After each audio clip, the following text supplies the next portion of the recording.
Okay, there's 3 other objections we're going to go over. The first one is going to be if a customer tells you solar is not for me, my usage is too low. Okay, this one comes across. It's more of like I treat it like a smoke screen, because a lot of times people tell you that their usage is low, and then you get inside the house and you look at their bill, and they've had like 5 or 6 months where they have over 2,000 kilowatts worth of power. So there's nothing low about that, right?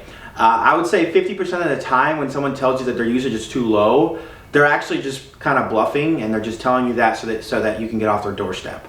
So treat it like it's still to be determined, right? We're not sure yet, right? But if someone legit tells you, oh, my usage is too low, my bill's really low, we can still sell that customer solar, and we should. And here's why.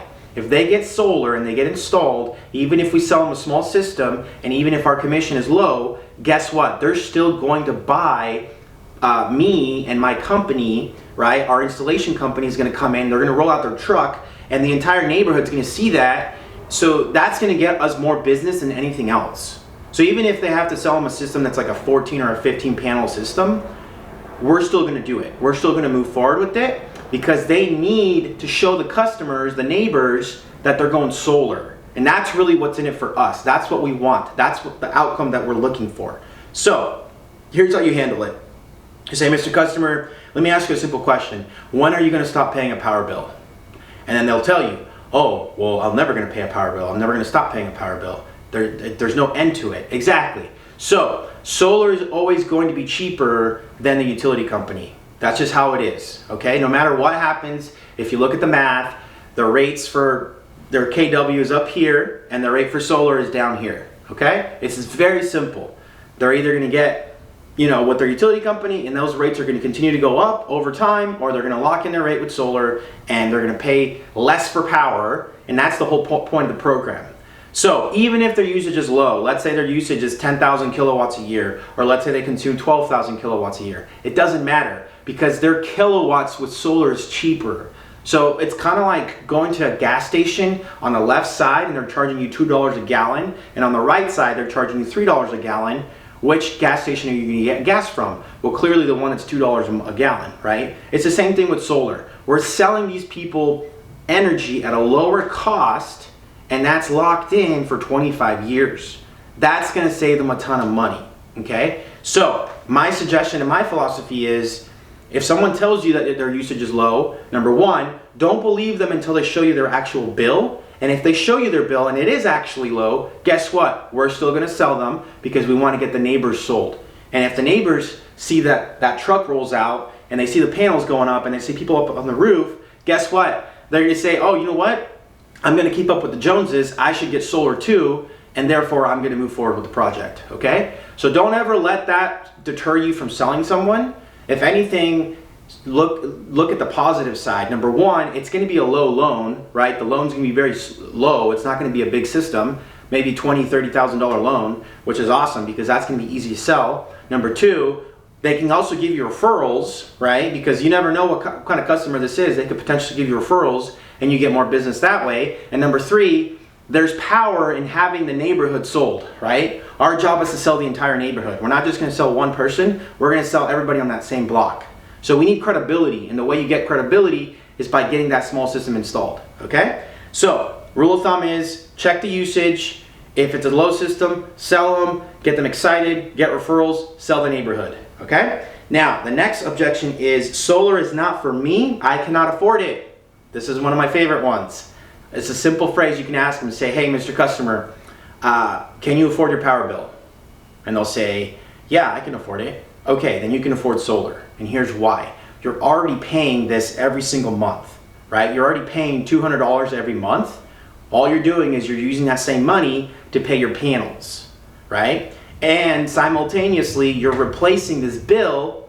Your power bill is now going to be $20. Reason why is because now you have your own power plant that's sitting on your roof, and you're able to use that power plant for all your energy needs. Here's a simple question, Mr. Customer. When you look at your bill, why does it show so many different fees? There's literally fees on every single line of this bill. And you show them the bill and you say, there's a tax fee, there's a municipal fee, there's a franchise fee, there's a fee, right? All those fees add up. And what's crazy is half the bill, half their fees is literally coming from the utility company charging them miscellaneous fees, which is pretty crazy. The other half of the bill is actual electric usage that they're buying and purchasing from them, okay? So when someone tells you they can't afford it, I just chuckle because I say, you can't afford it. What they're asking in reality is, do I have to come out of pocket? And the answer to that is no, you don't have to come out of pocket. You don't have to put anything down. It's zero out of pocket, zero down. We can get you installed, and all you're doing is you're getting a system paying at a lower cost that we're gonna lock in for the next 25 years, okay? So when someone says that, just make sure you breeze right through it. Now, here's another objection that comes up quite a ton, and it says, am I moving in 3 years? I'll wait to do it then, right? So this is gonna come up pretty often. I would say maybe 20 to 30% of the time. Customers are gonna ask you, well, what happens if I move, right? So the way you handle this, you say, okay, first things first, Mr. Customer, how long do you plan on staying in this house? Here's kind of my philosophy. If they plan on staying in that home for the next 3 to 4 years minimum, then we can sell them a purchase. A purchase is them buying the entire system, right? And here's why. They're gonna get the tax credit within the first 12 months, maybe even 24 months. So that first 2 years, they've already collected the tax credit money, which is 30%. Number two, they're locking the rate in and they're using subsidies, the subsidy from the government to pay for their panels. And number three, they're gonna save in 3 or 4 years just from having a predictable bill, right? The fourth reason why it's not a big burden is because that loan, that financial burden, it doesn't stay with them. It stays with the home. And it's just gonna transfer into the next homeowner's name, okay? Most of the time, the lenders, what they do is they just say, hey, as long as your customer that buys this house purchases this home, if they qualify to purchase this house, they automatically qualify to purchase a solar system. Let me give you an example. Let's say a realtor comes in and says, oh yeah, don't do solar, it's bad. Oh yeah, realtor, da da da da da, right? They're always like our enemies. Okay, so if they come in and they say that, you're gonna be like, well, hang on here. You're gonna sell this house, right? And this house is worth 500K. Okay, cool. So if a customer has good enough credit to buy a $500,000 home, don't you think their credit is gonna be good enough to buy a $30,000 or $35,000 system? In 3 or 4 years, 30% of it is going to be paid off anyways, and all they're doing is they're paying a monthly payment. So that's how you kind of explain to the realtor that, like, A, they're going to qualify for it because clearly they have to have good enough credit to buy their home, right? So the realtor can't say, oh, well, maybe they don't have enough good credit to buy a solar system. No, that's complete false. If they have good enough credit to buy a house, they're obviously going to have good enough credit to buy a solar system. And number two, remember, the 30% has already been paid within 18 months.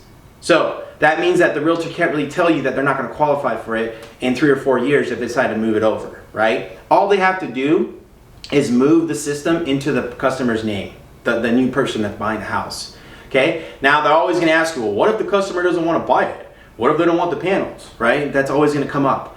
So explain to them, say, look, in 4 years, your bill from 200 is going to be about 250, maybe even 260, whereas here in solar, we're locking your rate in at 175.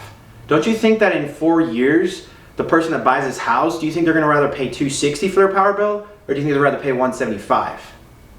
And then they pause and they think about it and they're just like, oh yeah, of course we want them to have a lower rate. Exactly. They're going to want solar. They're going to want the panels. And on top of that, there is a push right now so that 4 out of 10 homes have to have renewable power by 2030.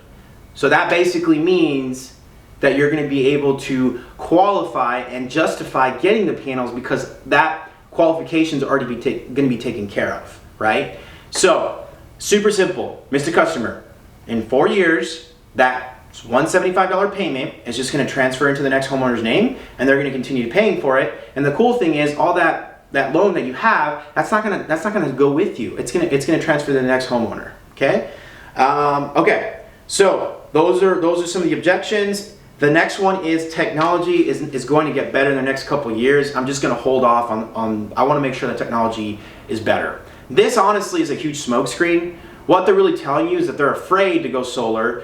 Number two, they want to wait till their neighbors do it, right? Because they're not the early adopters. They're more of like the B, C, D adopters, which means they have to wait till the rest of the neighborhood does it, right? And that's fine. But when someone tells you that they want to wait till technology gets better, that's essentially a bluff, okay? It's a bluff because they're not revealing their true nature of how they feel. And a lot of times people are afraid of something. Oh, I don't want to get my roof damaged. Oh, I'm afraid of a hurricane coming and destroying my roof and my panels are gone, right? All these different fears that they have, we need to get to their core of their fears to figure out what it is and then try to overcome those fears, right? There's going to be some people that just aren't ready to go solar, and that's totally fine. It is what it is. We have to walk away and we have to go to the next person. The people that are legit ready to sign today, those are the people we want to sit down with. The people that are like, yeah, if everything looks good, if I qualify, I'll move forward with this. Those are the people that we want to sit down with. So if they tell you the whole technology thing, explain to them two things. Number one, the sun is the one that powers their solar system, right? So you have all these different panels. You have, they have the Canadians, you have the Hanwhas, you have reality is all those panels, they're so close to like producing what they produce that the difference is very negligible, all right?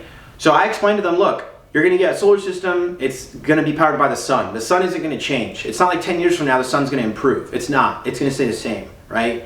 So for them to tell you that they wanna wait for technology to get better, just explain to them like, look, technology hasn't really changed in the past 10 years as far as solar, right? The panels haven't gotten any better, it hasn't gotten any fancier. The only thing that's gonna happen is you're gonna miss out on your credits from the subsidy, from the tax credit, and you're gonna miss out on all the credits that you can generate from net metering, right? Those are some things that you can explain to them and say, right now the technology is great, we don't have to wait. Again, the sun is the one that powers the entire house, the inverter is ready to go, we have all the permitting teams ready to go. Reality is waiting and to put this off is you telling us that you're going to continue staying with the utility company, which is a huge disaster, which you don't want to do. That's truly what decision you're making. The decision for you to stay with the utility company is very detrimental. It's a huge disaster, and we don't want to do that. Let's get you set up today. Let's move forward with this. Let's pull the permit, and let's get you some solar system.